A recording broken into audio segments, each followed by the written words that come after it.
Rumpole, the Splendours and Miseries of an Old Bailey hack.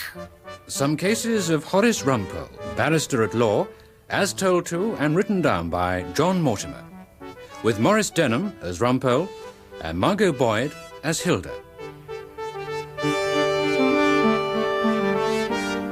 Rumpole and the Dear Departed. Let's talk of graves, of worms and epitaphs, make dust our paper, and with rainy eyes write sorrow on the bosom of the earth. Let's choose executors and talk of wills, and yet not so, for what can we bequeath save our deposed bodies to the ground? Yes, let's choose executors and talk of wills, and yet not so, for besides having nothing to bequeath, Rumpole knows almost nothing about the law of probate. As I told Miss Beasley, the heavyweight, grey-haired matron of a nursing home on the peaceful Sussex coast, when she came to consult me about the testamentary affairs of the late Colonel Ollard, I know very little indeed on the subject of wills. Never you mind, Mr. Rumpole. The late Colonel wanted you to act in this case most particularly. He has mentioned your name, sir, on several occasions. Oh, really? But, Miss Beasley, dear lady, the late Colonel Bollard... Colonel Ollard, Mr. Rumpole, MC, DSO and CBE. Late of the Pines, Balaclava Road, Cheveling-on-Sea, and my nursing home. The Dear Departed. He has come through with your name perfectly clearly and on several occasions.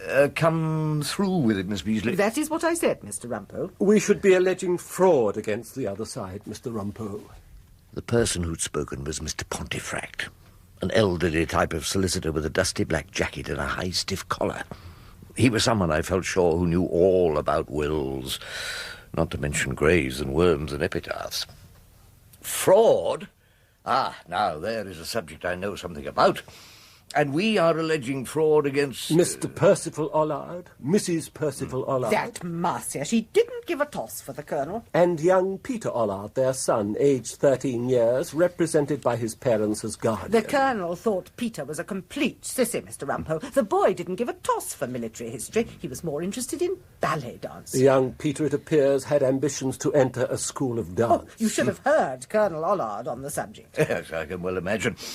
Mr. Pontefract, just remind me of the story. I asked to be reminded because, owing to the pressure of a rather enjoyable little murder, I hadn't read the papers. Colonel and Percival Ollard were both wealthy men. Percival Ollard started a firm known as Ollard's Kitchen Utensils, which prospered exceedingly. During the last 5 years, the brothers never met, and Colonel Ollard, who was an invalid... It was his heart let him down, Mr. Rumpole, his poor old ticker. Colonel Ollard was nursed devotedly by Miss Beasley at her nursing home. He was a real old sport, was the Colonel. Often had my incurable ladies in a roar. Quite a schoolboy at heart, Mr. Rumpole. When the Colonel died, all we could find was a will he made in 1970, under which his estate would be inherited by his brother Percival, his sister-in-law Marcia, and his nephew Peter. The ballet dancer. Exactly. In equal shares, after a small legacy to an old batman. Of course their will's a forgery. But I thought you said it was a fraud. A fraud and a forgery. Concocted by the Percival Ollards. I begin to scent conspiracy. Yes, I see it all. You know... Even though it's only a probate action, I do detect a comforting smell of crime about this case. Tell me, Miss Beasley... Yes? Where do you think the Colonel should have left... how much was it, did you say, Mr. Pontefract? With the value of the Pines when we sell it, I would say something over £500,000, Mr. Rumpole. Well, £500,000 nicker. A crock of gold that might even tempt Rumpole into the dreaded precincts of the Chancery Division. Miss Beasley, where do you think that the late Colonel should have deposited the boodle when he departed this life? Well, of course, no doubt about it. To the person who looked after him in his declining years. Ah, to your good self. I was beginning to get the drift of this consultation. Exactly. What I have told Miss Beasley is she has no locus standi. Has she not? Miss Beasley is in no way related to the late Colonel. In absolutely no way. Miss Beasley insisted we saw you, Mr. Rumpole. But you've only confirmed my own views. Legally, we haven't got a leg to stand on. Well, we'll jolly well have to find one, won't we, Mr. Rumpole? I won't keep you any longer. I'll be in touch just as soon as we find that leg you're looking for. The matron stood up in a businesslike way. I felt as though I'd been ordered a couple of tranquilizers and a blanket bath, and not to fuss, because she'd be round with Doctor in the morning. Oh, just one thing, Miss Beasley. Yes? You say the late Colonel recommended me as a sound legal adviser. He did indeed. He was mentioning your name only last week. Last week? Mm-hmm. But, Miss Beasley, I understand that Colonel Allard departed this life almost 6 months ago. Oh, yes, Mr. Rumpole, that's when he died, not when he was speaking to me. Oh, you want to watch that cold, Mr. Rumpole? It could turn into something nasty. Rumpole, that's the third time you've taken your temperature this evening. Well, what is it? It's sunk down to normal, Hilda. I must be fading away. Well, I hope you'll stay in the warm tomorrow. I can't do that. I've got to get down to the Bailey. The jury are coming back in my murder tomorrow. Well, I'd better be in at the death. That's what you will be in at. If you must go traipsing down to the Old Bailey, don't expect me to feel sorry for you. Oh, of course not, Hilda. I'd never expect that. Oh, blood. Hello? Hello? Is that Mr. Rumpole's residence? Yes? This is Mrs. Rumpole. Oh, this is Rosemary Beasley. I'd like to speak to Mr. Rumpole, please. Well, he seems to be at his last gasp. It's for you, Rumpole. A Rosemary Beasley. Oh, God. Hello, Miss Beasley. Horace Rumpole here. What can I do for you? Mr. Rumpole, I am sitting here at my planchette. At your what? Sometimes I use the board or the wine glass or the cards. Sometimes I have direct communication. Oh, that must be nice for you, Miss Beasley. What are you talking about? Tonight I am at the planchette. I've just had such a nice chat with Colonel Allard. With the late Colonel Allard? It wasn't late at all. He came through bang on time. It was just 9 o'clock when we started chatting. He says the weather over there's absolutely beautiful. It's just not fair, I told him, when we're going through this dreary cold spell. Miss Beasley, did Colonel Allard come over from the dead, as I understand it, simply to chatter to you about the weather? Oh, no, Mr. Rumpole, I shouldn't be telephoning you if that were all. He said something far more important. Oh, did he? And can you let me into the secret? He said that Mr. Pontefract had never looked in the tin box where he kept his dress uniform in the loft of the Pines. Well, suppose Mr. Pontefract never has. And if he did, the Colonel told me he would find, wrapped in tissue paper between the sword and the trousers, a later will signed by Colonel Allard. It was just as she told us, Mr. Rumpole. There was a tin box under a pile of old blankets in the loft at the Pines, which we'd overlooked. In it was the full-dress uniform of a colonel of the Royal Dorset. And between the sword and the trousers? A will, apparently duly executed, dated the 1st of March 1974. Over 4 years after the other will in favour of the Percy Allards. Exactly. It revokes all previous wills and leaves his entire estate to... Miss Rosemary Beasley. You've guessed it, Mr. Rumpole. It didn't need great powers of divination. Well, I know you're accustomed to polite civil law, and my mind turns as naturally to crime as a vicar's daughter does to sex, but... You suspect this will may be a forgery? That thought had crossed your mind also. Of course, Mr. Rumpole. There's no field of endeavour in which human nature sinks to a lower depth than in the matter of wills. Your average Old Bailey case, Mr. Rumpole, must seem like a day out with the church brigade compared to the skullduggery which surrounds the simplest last will and testament. I began to warm to this man, Pontefract. Naturally, my first thought was that our client, Miss Beasley, had invented this supernatural conversation in order to direct our attention to a will which she had, shall we say, manufactured. A neutral term, Mr. Pontefract. That was my first thought also. So I had the precaution of having this newfound will examined by a well-known handwriting expert. It is undoubtedly the genuine signature of the late Colonel. The Percival Allards are attacking this second will, however. On the grounds of fraud? Improperly obtained while the deceased was of unsound mind. As I told you, human nature sinks to an astonishing depth in will cases. Mr. Pontefract, a terrible thought occurs to me. Yes, Mr. Rumpole. Will the deceased gentleman be giving us any more directions as to the conduct of this probate action from beyond the grave before we arrive in the Chancery Division? Rum sort of place, the Chancery Division, full of dusty old men breaking trusts and elegant young men winding up companies. They speak a different language entirely in the Chancery Division, and their will cases are full of dependent relatives' revocation and testamentary capacity and the nice construction of the word money. As I rose to my hind legs in the Court of Chancery, I felt like some rustic reveller who's blundered into a convocation of bishops engaged in silent prayer. May it please you, my lord. In this case, I appear for the plaintiff, Miss Rosemary Beasley, who is putting forward the last will of a fine old soldier, Colonel Allard. The defendants, Mr. and Mrs. Percival Allard and Master Peter Allard, are represented by my learned friend, Mr. Guthrie Featherstone, QC. It was true. The smooth-talking and diplomatic head of our chambers had collared the brief against Rumpole. Never at home in the rough and tumble of a nice murder, I thought that the Chancery Division was just the place for Guthrie Featherstone, QCMB. My lord, my client, Miss Beasley, is the matron and presiding angel of a small nursing home on the Sussex coast. There, she devotedly nursed this retired warrior, Colonel Allard, and was the comfort and cheer of his declining years. Mr. Justice Venables, the Chancery Judge, was giving a chill stare over the top of his half-glasses. Here was a judge who appeared to be distinctly unmoved by the Rumpole oratory.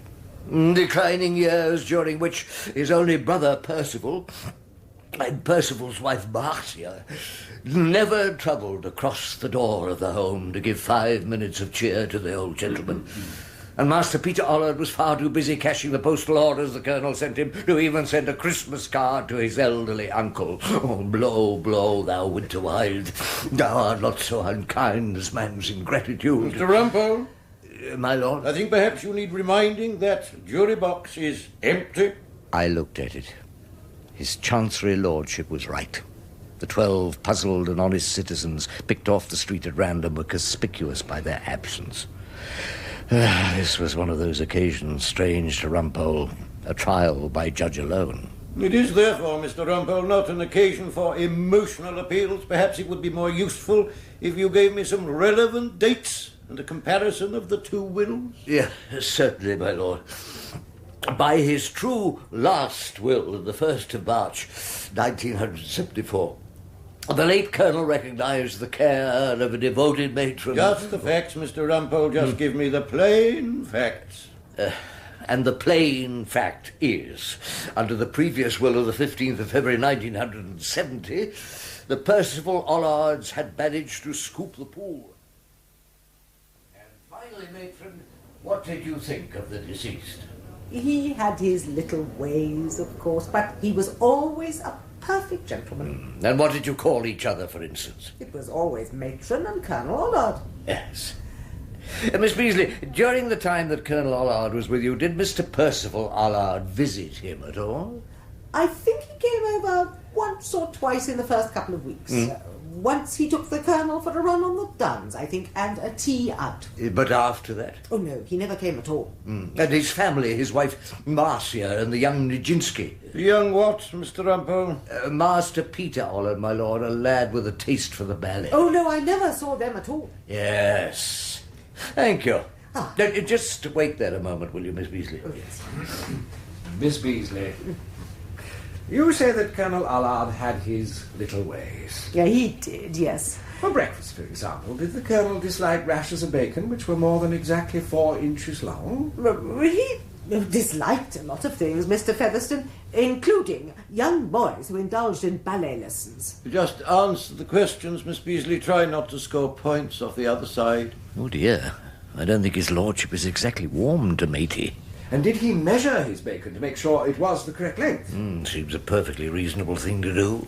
Did you say something, Mr. Rumpole? Oh, I just wondered, my lord, Does the fact that a man measures his bacon mean that he's not entitled to dispose of his property exactly as he likes? Mr. Rumpole, your turn will come later. Mr. Guthrie Featherstone is cross-examining. In the Chancery Division, we consider it improper to interrupt a cross-examination unless there's a good reason to do so. If your lordship pleases.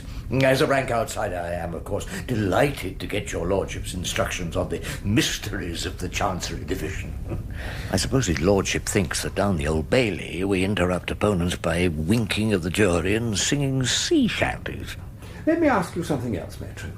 Colonel Allard had fought, had he not, at the Battle of Anzio? That was where he won his military cross. And did he tell you that he had frequently discussed the Battle of Anzio with the Prime Minister, the late Sir Winston Churchill? I know that Sir Winston was always interested in Colonel Allard's view of the war, yes. And that he had also discussed it with Field Marshal Lord Montgomery of Almaine.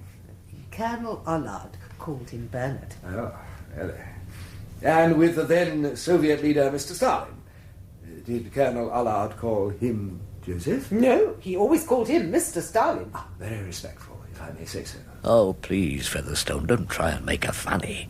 You know he told a nurse one morning last October that he had been talking to Sir Winston, Lord Montgomery, and Mr. Stalin the evening before. Does that surprise you? No. Miss Beasley, you say it doesn't surprise you? Not in the least, my lord. Oh, come on, Judge, don't interrupt the cross-examination. We don't do that sort of thing in the Chancery Division. This nurse will also tell us that Colonel Allard told her that he had been chatting to Alexander the Great, the Emperor Napoleon, and the late Duke of Wellington. Well, of course he would, you know. He would? Because he was suffering from mental instability, you mean? Oh, of course not. The Colonel had as much mental stability as you or I, Mr. Featherstone. Speak for yourself, Miss Beasley. Oh, very funny, Featherstone. What a talent. You ought to go on the music halls. So why did you say that the Colonel would speak to those gentlemen? Because they were all keenly interested in his subject. Which was? Military matters. Military matters, yes, of course. But all the names I have mentioned, Churchill and Montgomery, Wellington and Napoleon, Stalin and Alexander the Great, they're all dead, aren't they, Matron? Yes, indeed. But that wouldn't have worried the Colonel. He was most sympathetic to people who were ill. Being dead wouldn't have put him off at all. But did the Colonel think he could talk to those deceased gentlemen? Oh, yes, of course he could. You really believe that, Miss Beasley? Oh, dearie me. My first day out for years in the Chancery Division, and we're going down the drain. You could talk to the Emperor Napoleon, my lord, if you were a believer. A believer, Miss Beasley? In communication with the other side. And both you and Colonel Allard were believers? Oh, yes. We had that much in common. Can you communicate with the late Joseph Stalin, Miss Beasley? Of course I could, but let's just say that I wouldn't care to. Perhaps not. But can you communicate, for instance, with the late Colonel Allard? Yes, indeed. When did you last do so, Miss Beasley? Yesterday evening, my lord. Oh, dear, oh, my ears and whiskers. And I may say that the Colonel is very distressed about this case, my lord. Very distressed indeed. In fact, he thinks it's a disgraceful thing when he'd made his will perfectly clear and left it in his uniform box. I wouldn't like to tell you, my lord, the things that the Colonel had to say about his brother Percy. I think you would better not, Miss Beasley. That would be hearsay evidence. We shall have to wait and see whether my learned friend Mr. Rumpole calls the deceased gentleman as a witness. Oh, hilarious, Featherstone. Very hilarious. My God, you're working well today. We, that is Matron, Mr. Pontefract himself, had luncheon in the crypt under the law courts in the Strand, a sepulchral place where it seemed very old placent ships came to die. Miss Beasley's legal team were not in an optimistic mood. The judge doesn't like you all that much, I'm afraid, Miss Beasley. Never mind, Mr. Rumpole. The feeling is entirely mutual. If you take my advice, Miss Beasley, you should go for a settlement. Save what we can from the wreckage. You see, once you had to admit that the late Colonel used to talk to the Emperor Napoleon... Well, what's wrong with talking to the Emperor Napoleon? He can be quite charming when he puts his mind to it. No, Mr. Pontefract is right. The time has come to chuck in the towel on the best terms we can manage. Oh, you mean surrender? Well, on terms, Miss Beasley. Colonel Allard will never surrender. Anyway, you haven't cross-examined that wretched Percy Allard yet. The Colonel says Mr. Rumpole's a great cross-examiner. Well, it's very kind of He him, but- says that he'll never forget reading your cross-examination about the bloodstains in the Penge bungalow murders. He read every word of it in the Sunday paper. My dear lady, that was 35 years ago. Bless you. Anyway, I had a jury to play on in that case. I'm at my best with a jury. This is a cold-blooded trial in the Chancery Division by judge alone. The Colonel says Mr. Rumpole will hit my brother Percy for 6. A trial without a jury is like an operation without anaesthetic. Or luncheon without a glass of wine. Shall we drown this old fish, Pontefract? My old darling, in a sea of cooking claret? Oh, the angel of death is brushing me with his wings. Rumpole, the doctor has told you it's only a cold. Dr. McClintock gave me a warning on the subject of death. Oh, Good heavens. That's never the front door bell at this time of night. well, if it's not, it's a remarkably good imitation.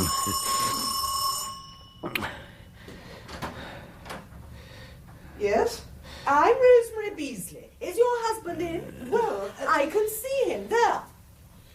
I'm afraid he's in his dressing gown. He's got a bit of a A chill. bit of a chill. I'm dying. Oh, it's you, Miss Beasley. Well, don't die Well- yet, Mr. Rumpole. You've got our case to win. Don't you think I could conduct it perfectly well from beyond the grave? Oh, now you're teasing me. Your husband's the most terrible tease, Mrs. Rumpole. Listen to this, Mr. Rumpole.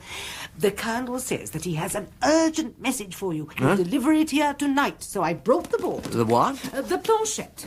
To my dismay, Matron then produced from a kind of black plastic hold-all a small heart-shaped board on casters, which she plonked on our dining table. There was paper fixed on the board, and as Miss Beasley held a pencil poised over it, the board began to move in a curious fashion, causing writing to appear on the paper. It seemed illegible to me, but Miss Beasley deciphered some rather cheeky communications from a later, no doubt unlamented Red Indian chief, who finally agreed to fetch Colonel Allard to the planchette. Tearing himself away from the Emperor Napoleon, the Colonel issued his orders for the day. Hello there, Rumpole. Well, answer him, Rumpole. Be polite. Hello there, Colonel. It's very blue here, Rumpole. Oh, really? And I am very happy. Oh, good. Tomorrow you will cross-examine my brother, Percival. Well, I hope to, but I'm not quite up to snuff. Brace up, Rumpole. No malingering. Tomorrow you will cross-examine my brother in court. Yes, Colonel, aye, sir. Ask him what we said to each other when he visited me in the nursing home and he drove me up to the Downs. Ask him what the conversation was when we had cream tea together at the Bida Wee Tea Rooms. Ask that question, Rumpole. It's an order. Mr. Percival Allard, were you on good terms with your brother before he went into the nursing home? Extremely good terms. And 2 weeks after he went into the nursing home, you took him for a drive on the Downs? I did, yes. You shared tea, scones and clotted crepe at the Bide-A-Wee Cafe? Yes, we did. And talked? We talked, yes. And after that conversation, you and your brother never met or spoke to each other again? No, we never did. And he made a will cutting out your family and leaving all his considerable property to my clan, Miss Beasley? He made an alleged will, Mr. Rumpole? Oh, if that's what you call it in the Chancery Division, yes, my lord. Now, what I have to ask you, Mr. Percival Allard, is simply this. What did you and your brother say to each other at the Bide-A-Wee Cafe? My lord, need I answer that question? Mr. Rumpole, do you press the question? My lord, I do. Then it is relevant and you must answer it, Mr. Allard. My lord... But I see the time. You may give us your answer after luncheon, Mr. Percival Allard. Shall we say 2 o'clock? That bloody judge, he's let the witness off the hook.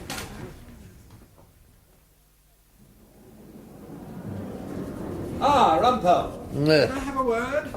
Before we go back into court. Featherston, has your client thought of his answer? He's thought of his answer to this case. Oh, what's that? We're chucking in the sponge. Our hands are up. We surrender. Matron can have her precious will. We offer no further evidence. Oh, really, Featherston? You could have knocked me down with a Chancery brief, but I tried to sound nonchalant.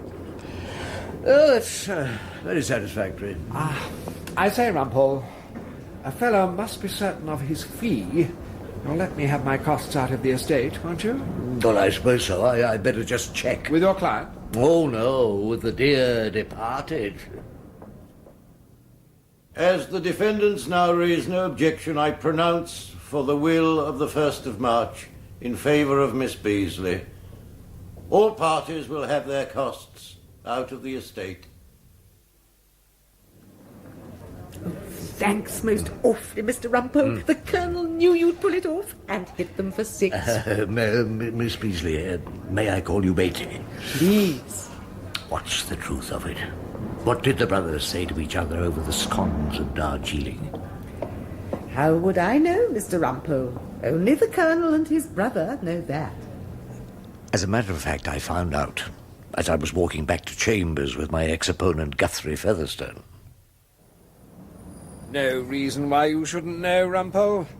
Your client had been Percival's mistress for years. What? His what? Girlfriend. Well, it seems odd somehow calling a stout elderly woman a girlfriend.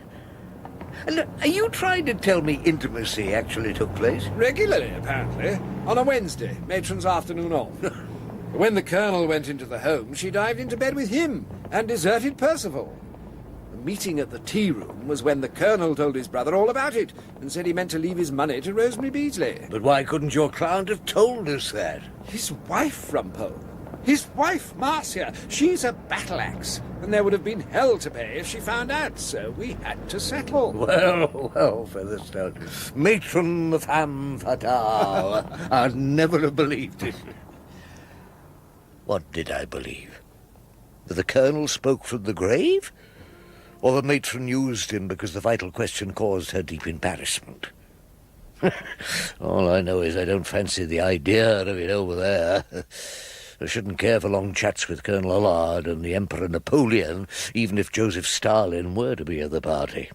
Oh, dying, as far as Rumpole is concerned, has been postponed indefinitely.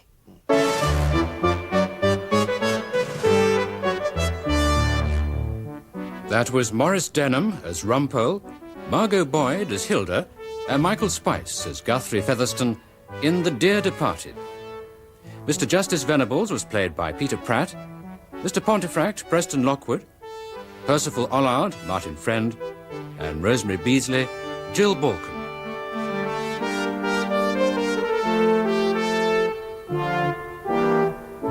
Rumpole and The Dear Departed was written by John Mortimer and directed by Ian Cottrell.